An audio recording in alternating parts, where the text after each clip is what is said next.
সবাইকে নতুন ভিডিওতে স্বাগতম। আরেকটি ছোট্ট ভিডিও নিয়ে চলে আসলাম আপনাদের মাঝে। আশা করছি সবার ভালো লাগবে। আজকে 3 ধরনের মাছ কেনা হয়েছে। এখানে হলো ছোট ছোট মলা মাছ, আর এগুলো হলো পোয়া মাছ। এগুলো সামুদ্রিক মাছ। আমরা কোনো সময় এই মাছটা খাইনি। আজকে প্রথম রাখলাম, বাড়িতে এসেছিল আর মাছটা রেখেছি, দেখি খেতে কেমন লাগে। আর এখানে বাটা মাছ এনেছে। মাছগুলো সব কেটে বেছে পরিষ্কার করব, তারপরে যে কোনো একটা মাছ রান্না করে নেব। আর এই মাছগুলো অনেক বেশি টাটকা ছিল, সবচেয়ে সুন্দর ছিল বাটা মাছগুলো। এখন সবগুলো মাছ কেটে বেছে পরিষ্কার করে তারপর রান্না বসাতে যাব।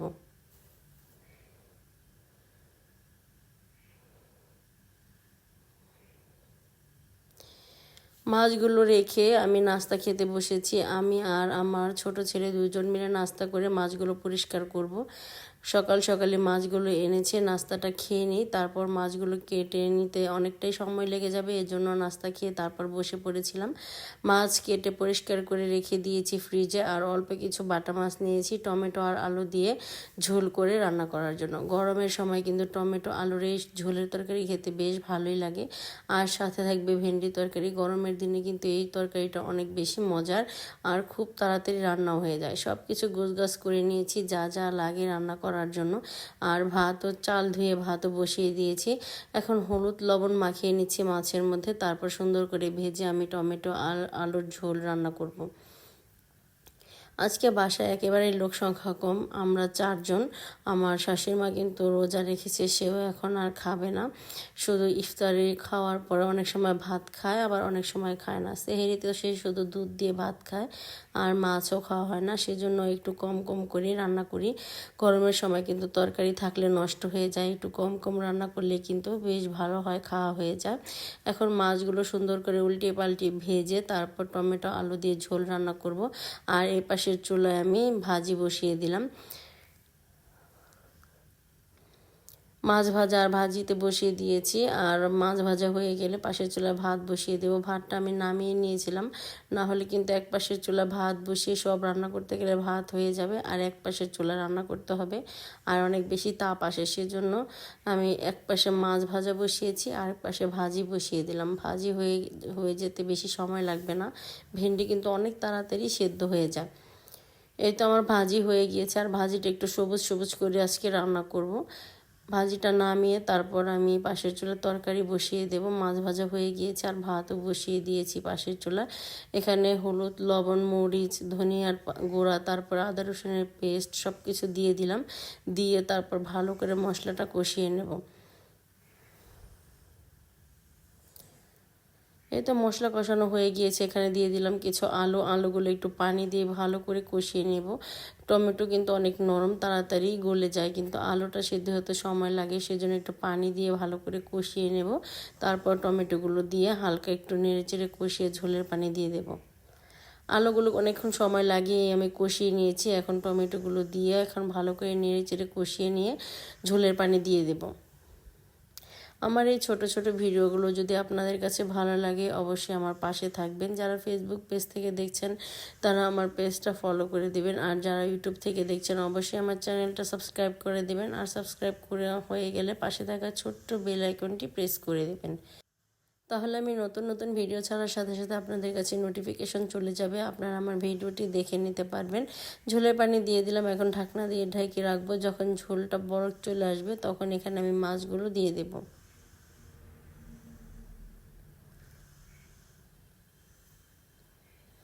এই তো ঝোলের কিন্তু বলক চলে এসেছে, বেশ অনেকক্ষণ আমি জাল দিয়ে নিয়েছি। মাছগুলো দিয়ে দিলাম, তারপর আরও ভালো করে একটু ফুটিয়ে নেব, তারপর আমি নামিয়ে নেব। এই তরকারিটা রান্না করতে কিন্তু বেশি সময় লাগে না, এইসব তরকারি রান্না করতে অনেক তাড়াতাড়ি হয়ে যায়। রান্নাবান্না শেষ, সব কিছু ঘরে গুছিয়ে নিয়ে এসেছি, আর বাইরে যে রান্নাবাড়ির হাঁড়ি পাতিল সব কিছু পরিষ্কার করে ফেলেছি। এখন খাবারের পালা। এই তো ভাজি আর তরকারি রেডি, এখন আমি খাবার খাবো আর আমার বাচ্চাদেরকেও খাবার দিয়ে দেবো।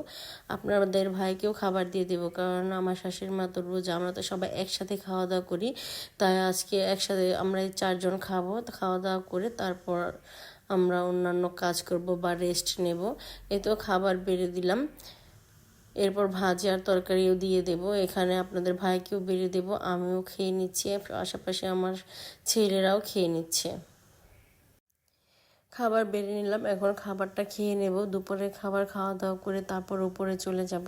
আর খাবারগুলো কিন্তু অনেক বেশি মজার হয়েছিল, আর সব কিছু হালকা হালকা, খেতে বেশ ভালোই লাগছিল। এইসব খাবার খেলে পেটেরও কোনো সমস্যা হয় না, টাটকা টাটকা শাকসবজি আর পাতলা ঝোল, খেতে বেশ ভালোই লাগছিল। খাবারটা খেয়ে নিই, তারপর আপনাদের সাথে আবার কথা হবে।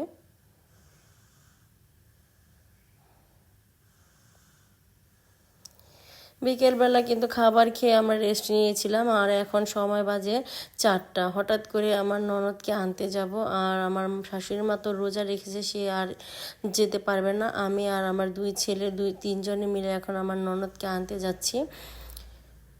আমার ননদের বিক্রমপুর বিয়ে হয়েছে, সেখানে এখন চলে যাচ্ছে। আমাদের বাড়ি থেকে যেতে বেশি সময় লাগে না, মাত্র আধা ঘন্টা সময় লাগে যেতে। এই তো আমার 2 ছেলে আর আমি এখন চলে যাব।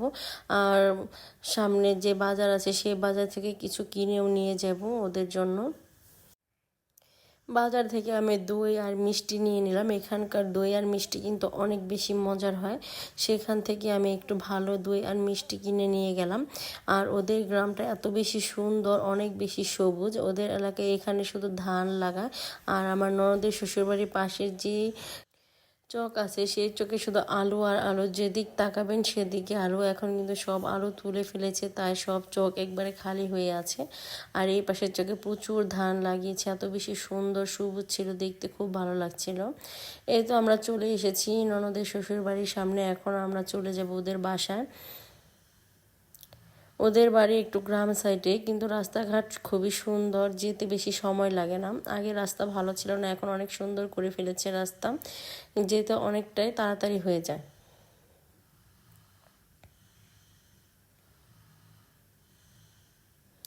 কুকুরের জন্য দাঁড়িয়ে আছে, ওরা গাড়ি থেকে কেউই নামছে না। এই তো চলে এসেছি ননদের শ্বশুর বাড়িতে, আর আমার ননদের ছেলে এখানে রেডি হয়ে গিয়েছে। আমরা এখন চলে যাব। আসার পর আর কোনো ভিডিও করা হয়নি।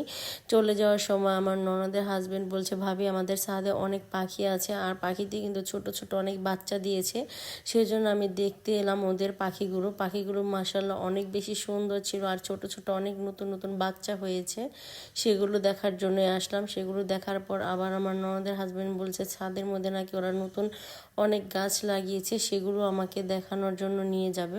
সেগুলো আপনাদের সাথে অবশ্যই শেয়ার করব।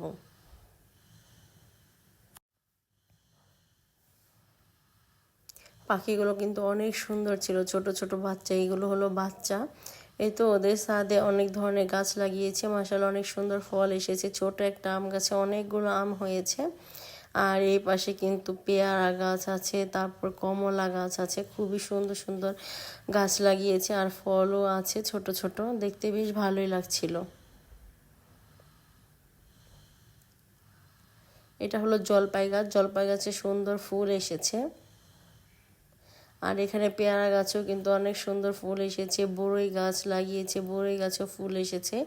সবগুলো ঘুরিয়ে ঘুরিয়ে আমাকে দেখাচ্ছে আমার ননদের হাজবেন্ড, আমিও সেজন্য ঘুরে ঘুরে দেখছি। আমার আবার গাছলার দিকে অনেক বেশি নেশা, যে কোনো গাছ দেখতে আমার অনেক বেশি ভালো লাগে। আর আমার ননদও কিন্তু এখানে রেডি হয়ে গিয়েছে। এখন আমরা বাসায় আবার চলে যাব, সন্ধ্যার আগে আগেই চলে যাব। আজকে এ পর্যন্তই, আগামী ব্লগ দেখার আমন্ত্রণ জানিয়ে আজকে এখানে বিদায় নিচ্ছি। সবাই সুস্থ থাকবেন, ভালো থাকবেন। আল্লাহ হাফেজ, আসসালামু আলাইকুম।